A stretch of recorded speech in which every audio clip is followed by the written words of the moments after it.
Hi, this is a really quick video, to just kind of touch on something wild that happened, and I'm going to be providing much more detail, both in the form of videos and blogs where you can look at the actual,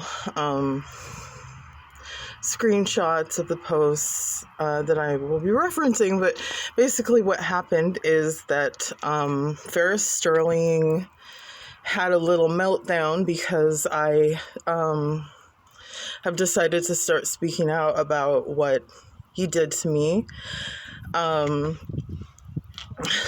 he almost killed me, and how I'm recovering from a traumatic brain injury because of him and a lot of other trauma, and it's caused his abuse has caused massive upheaval in my life. But he has decided, if you saw my previous video, or if you know anything about FERRIS STIRLING or Campbell River politics, you might know that he just announced his candidacy for a city councilor.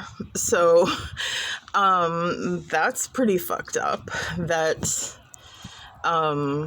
he would think that after all the harm that he did to me and my family and all the bigotry he subjected us to,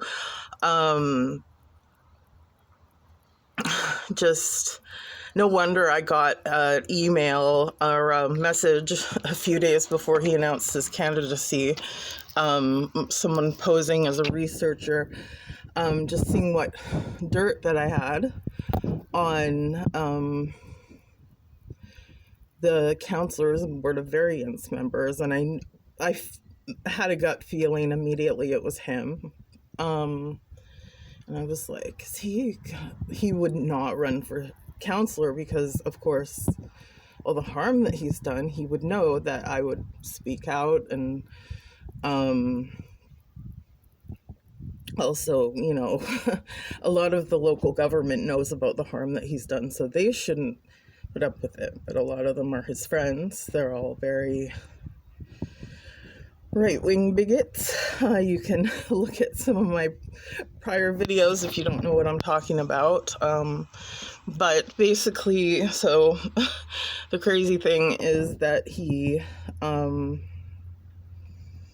decided, because he was upset that I am speaking my truth and providing evidence to back it up, that he's an abuser, that he is a bigot, that he will violently attack critics,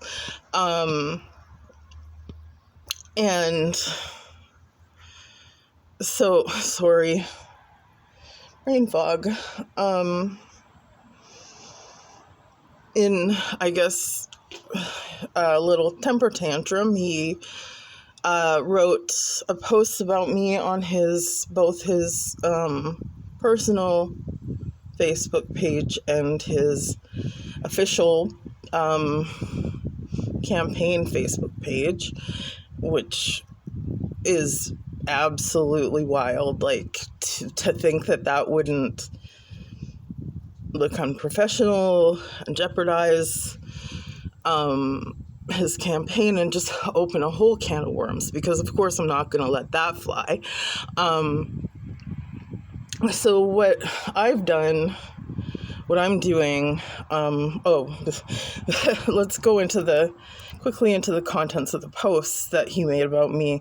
So it was very slanderous, said that I had been removed from the community. He knows that I left the community because during the time that he was harassing me, I was being sent, and he was definitely involved with this, but I was being sent photographs of my son and I walking around town walking around my neighborhood, details about my whereabouts. Even when I left town, I was given details about my activities, so I was being stalked, and FERRIS Sterling knows that I left because I didn't feel safe, because I was being stalked, and that I believe it was him, because not only was this all happening while he was harassing me, although it was coming from alternate Facebook accounts, so I can't prove that it was him. I mean, yeah, so, but he was liking some of the posts, FERRIS Sterling, from his personal page, and reacting, like, communicating with this page that was sending me these pictures of us, to intimidate. Like, it was, I know for a fact it was him, but I, don't provide a lot of that documentation right now, because a lot of it came from fake Facebook accounts, and so you could just say to me, oh, that could be anybody, you could have done that. So I will only post things that came from his official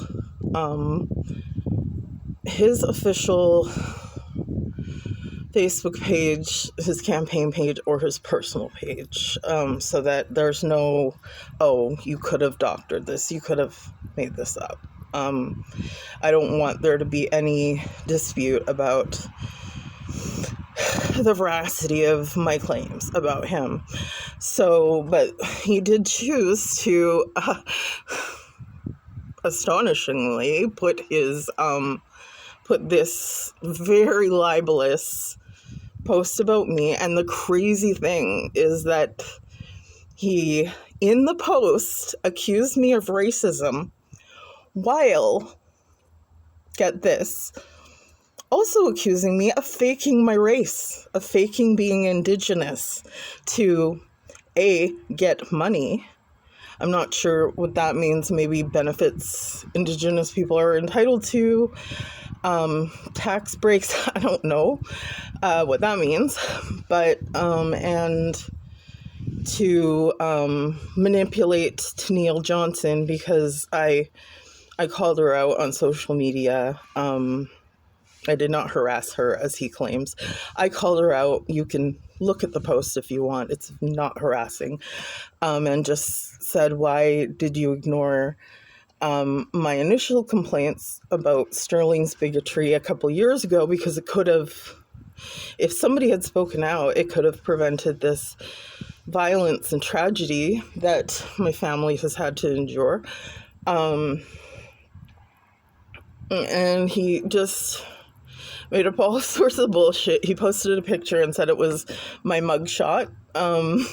It was actually a selfie that I took in the hospital bathroom.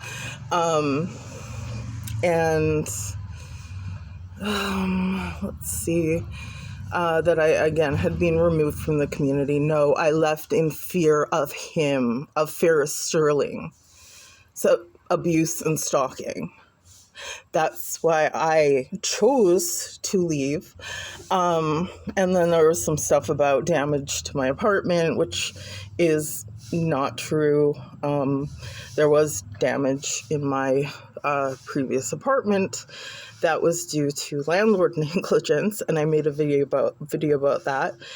And you can, and I'll be posting, I've actually had an MP4 of my landlady admitting some crazy shit that I've been meaning to post from Devon Properties. And I'll eventually post that. But anyways, I'm not going to defend all that bullshit, because it's bullshit. And so, what else? No, but the main thing is this race thing. That's a human rights violation. And the last time a somebody that was campaigning for a political position in Campbell River, Elena Kelly. She was campaigning for School District 72. What was it? But anyways, she was something to do with the school district. She ended up making some bigoted posts about me on social media as well.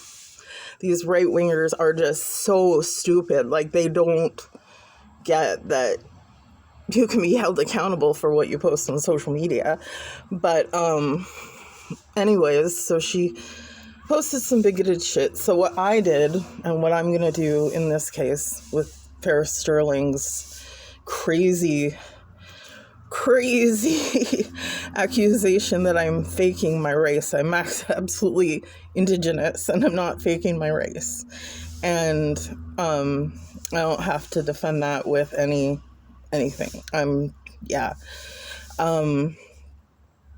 Is what I did with Elena, and just one second. Is that I filed a human rights complaint with the BC Human Rights Tribunal against her. And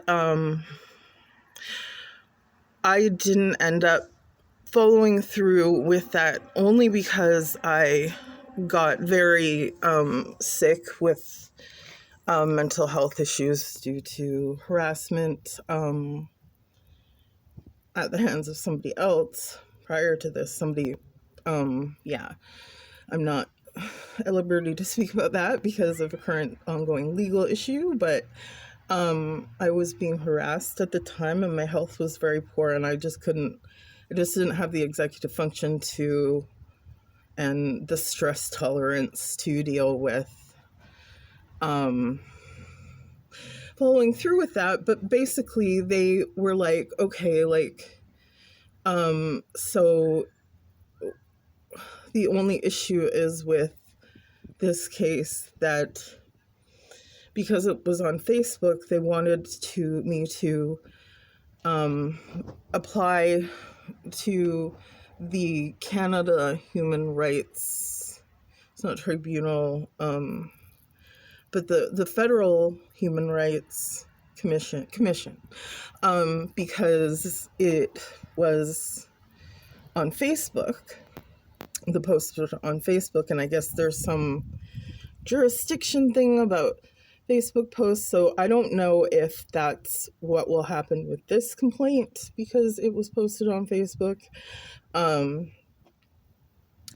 But basically the tribunal said, look, if they won't take it on, contact us and we will see what we can do. But they weren't dropping it or anything. It was just I didn't have the executive function to continue with pursuing justice against Elena Kelly for her bigoted, I'm non-binary, and she is very evangelical, very hates the LGBTQ, and was calling me Legion on her page. That's in the Bible, that's a group of demons. A lot of the time, non-binary people get called demons. That's pretty common insult. And calling me it, misgendering me, calling me she and her when she knows I'm they, them. And as well as FERRIS is doing the same thing. He knows what my pronouns are. He knows I'm non-binary. On some of these pages that, or this page that I won't be referencing because I can't prove it was him, but there was, gender-related hate on that, and I believe that it was from him.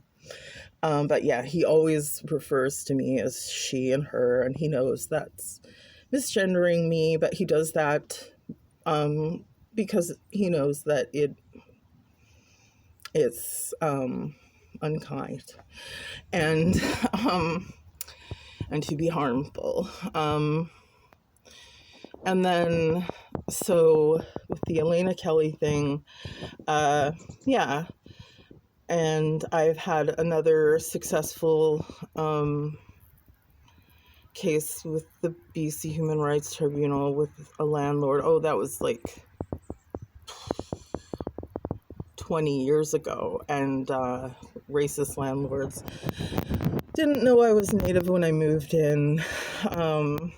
Found out that I wasn't white. I have pale skin, as you can see. I'm not faking Native.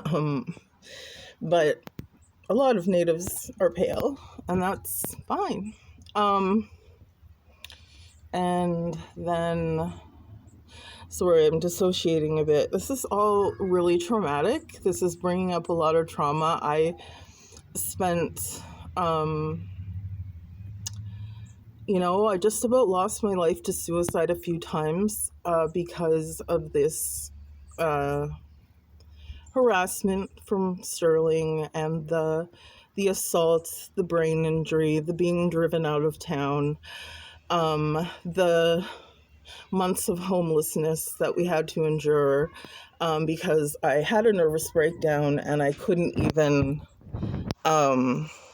my social phobias were way worse for several months, and I couldn't make phone calls and I couldn't do emails, so I couldn't house hunt. So we were homeless for like 5 months. And that was fun. That wasn't traumatic at all. And that was directly because of FERRIS Sterling and all that trauma. Again, just about lost my life to suicide on numerous occasions because of this. And so this is all really hard for me. So I'm doing a lot of self-care and a lot of, I don't have an easy life on top of all this, but this is just kind of, I have just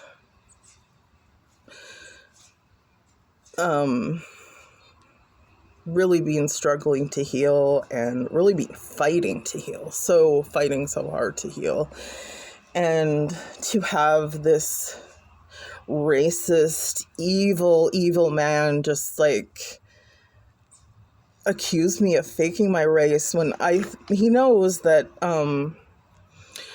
for me, like things that I've written and on social media that I know he's aware of, and things that have come out with legal issues that I am not that connected with my Indigenous family. I do have an aunt who I'm sometimes in contact with, but my social phobias and isolation from illness have just been so bad that I haven't been able to be connected with anyone. And I wasn't raised by the Native side of my family. I was raised by the white side of my family. So, and there was some tension there when I was growing up. I didn't meet my dad until I was 19. So he knows that there's a lot of pain there, and he's trying to exploit that pain. And a lot of the things that he has mentioned in his libelous post about me that I'll be reporting to the Human Rights Tribunal mentions a lot of traumas, like he's just kind of trying to trigger me, I believe, and hurt me. And yeah, it's wild though, like absolutely bonkers that he would think that defaming me like that on this page wouldn't. Sorry, I'm sweating a lot. I have POTS, causes severe body temperature dysregulation, so I sweat a lot. But yeah. Yeah, I'm just absolutely, I mean, it's in a way good for me because I was going to do a civil lawsuit against him, and eventually I will do that. But I feel like based on my past experiences, the Human Rights Tribunal route will be easier. There, and this discrimination is so cut and dry to prove. Like, here he is just saying, hey, I'm faking being Native. That's insane. Hello. Oh my God. So, wow. Did he not know that was a human rights violation? Does he not know that? And, one thing I learned too when I was like looking up information about filing this complaint against him is that, like, I always thought it had to be either like a service provider or an organization or some sort of like business owner, something like that. You can file human rights complaints against individuals. So there was another individual who was giving me bigoted harassment, and I thought because she wasn't providing me with a service, whatnot, I wouldn't be able to go after her, but I might be able to go after her. So I'm looking into that as well. So if you know what I'm talking about, the thing I'm not allowed to talk about, yeah, I might have some, but it is just so much easier to file and go through the human rights process in my experience than a civil suit. And again, it's so cut and dry. It's just like, here it is. It's on his official campaign page, like very brazen, extremely brazen.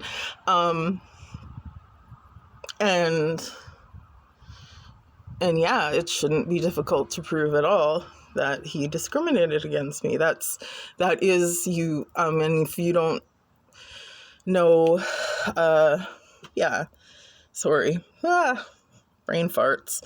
But I'm gonna try to wrap this up. I can feel my brain fog settling in, but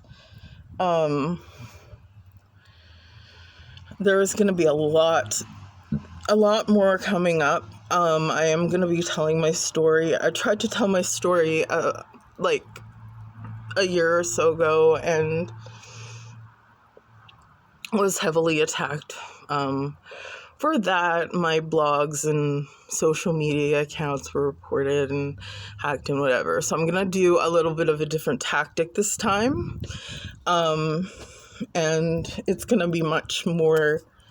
I'm going to be able to get this out to a much wider audience in the next few days. So keep your eyes peeled, but also, yeah.